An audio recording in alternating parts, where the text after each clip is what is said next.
Hello, it's me, Aine Divine. Have a look at the links below if you want to know more about me and what I do. If I get a chance to put the links below, for God's sake. I do generally though. Anyway, I don't really know what I'm up to here with I just know that I'm always inspired by the rocking horse. I wanted to do a video today and I kind of thought, fuck it, if I don't choose something to do fairly soon, the light will be gone. I kind of want to have a walk before the sun goes down. And so I decided to just get myself ready here to paint the rocking horse, and I may do it in stages. And I want to use watercolour. There's an exhibition in watercolour coming up at the RSA that I want to put work in for, and so I need to make a start on that as well. So there's a few kind of things pushing me on here, and not least wanting to maintain my connection with you lot as well. So it's middle of October, and I'm planning on doing this the watercolour of my daughter's rocking horse. Okay, right, I've said that enough times. Okay, here we go. So I've got new paint actually from Jackson's online. Yeah, so Jackson's art supplies have asked me to review their watercolours. So one of the wildcard colours that I wouldn't normally use is Prussian blue, and I've mixed that here with Van Dyke brown, and I'm going to use that colour to make the dark of the rocking horse. Now, it's all a bit kind of precarious, but I've done my best to set myself up so that I can see the rocking horse and see the page by only moving my eyes, giving myself a good runway behind. Okay, so I'm just going to make a start. I wasn't fully sure whether I would include the full rocking horse or just the head and front legs, but now I've turned it horizontally. I've committed to doing the whole lot, if I can squeeze it all in. So really focusing on what I'm seeing, full energy in the observation, and then committing to the mark as courageously as I can. I don't know if you can see the marks I'm making. I was going to get one of the children out, do you know, for the second part in this, I'm going to ask the neighbours. The children are playing outside, and I'm sure they'd happily hold the camera for me and the phone for part 2, so that you'll get a bit more of a close-up in part 2.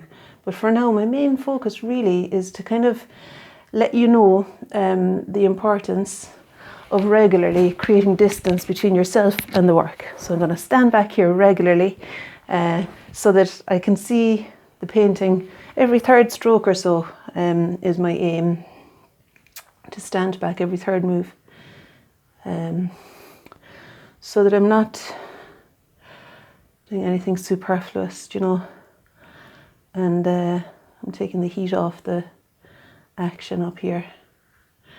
Now, I've got some collage materials. Oh yeah, I must remember to half close my eyes too, in order that I can see. And I'm going back to my ultramarine blue, half closing my eyes so that I can see in the way needed for painting. And that is to kind of identify the darks and lights and establish those. Because you don't want to get too lost in detail early on. Speaking of which, I'm needing to move down to the body, aren't I, for goodness sake. Okay, let's see. No, I probably won't get the full legs in, will I? And I'll pretend that that was part of my plan. I feel I'm amongst friends here. You know, the way things can go pear-shaped as you enter into the adventure of painting on a blank sheet of paper. Let's see now. But I think in any case, there is no detail of a rocking horse that is unexciting, I think. Any section of it could be isolated within reason, but you know, most sections of the rocking horse could be isolated and made into a satisfying painting. Now that front leg sits in front of the nose there. And then there's the hoof. You know, I might fit them all in. I'm assuming it's a he. Never asked Erin. Do you know, I don't think she's ever christened it. Not sure she was so keen on it, to be honest. She got it from Santa Claus a few years ago, and it was more my passion than hers, I think. And it feels to me like she's probably more interested now at the age of 16 in the money that it could generate if it was sold than in the actual horse itself. We'll see.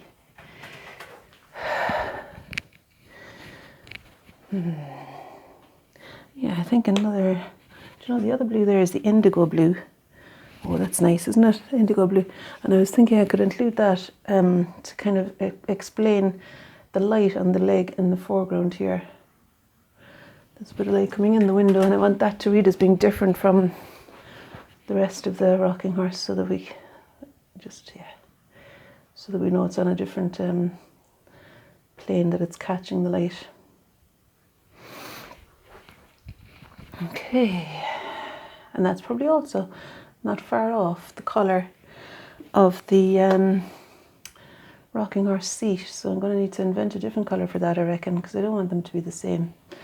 I like the seat of the rocking horse to have a quality of its own. And I'm going to push that up and lift it there now. And I'd probably use some collage. I've got loads of collage. Let me bring you over here. I've got quite a bit of collage kind of got together already there. There's the rocking horse so far. And that's him over there, or her. And this is me. Hello. Jesus, everything's turned around. Okay. Straighten you up again. I've got a few more minutes of this. Lucky you. All right. What's that now? Oh yeah. So I was still going back to doing I've moved on to the 1-inch brush, and I'm moving down to complete the dark wood of the body. I was talking about the collage because I think to make it coherent, make clear the straps and everything, some of them maybe needed collage on them. Just some of them. Kind of nice to have some painted as well. And speaking of painting, I'm wanting to deepen the tone underneath the chin here. Under the neck. Do horses have chins? Do you know the bit there where the strap would kind of come down? Okay.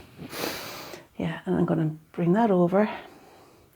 So part 1 is kind of establishing an inspiring surface to work over that explains the main bulk of the horse and the position it occupies on the piece of paper and the general proportion of things. So there's the bum there. Maybe use some of that indigo again, so because it's kind of catching the same light in the window, the light that's diminishing by the second. So my plan here is to upload the video once it's once the sun is spent. I'll upload it straight away, and then I'll carry on painting for the part 2. I keep threatening to go into the guy in Edinburgh who sells Apple stuff secondhand and get myself an iPad. I don't know, can you see a bit on the painting there? Get myself an iPad, editing package, an Apple computer, the whole shebang, and just have proper videos where I'm not in a panic all the time. How much time have we got now? Yeah, 1 minute. Okay. There may be something in the panic though that kind of suits me, and I'm sure those of you who know me might kind of understand that dynamic. And so far as I know myself, the sense of urgency is probably not a bad thing for me to actually do something. So the fact that the light is diminishing is maybe also kind of helping me to select here what's important. No, they're the hind quarters. I'm making this the darker one, but so the one in front doesn't really have the indigo light on it. The front section of the back of the horse. Now I'm going to sign off because I reckon that's time up, and I'll paint away if I'm too early saying this, but thanks for watching. And tune in for part 2. It'll be there somewhere. Bye.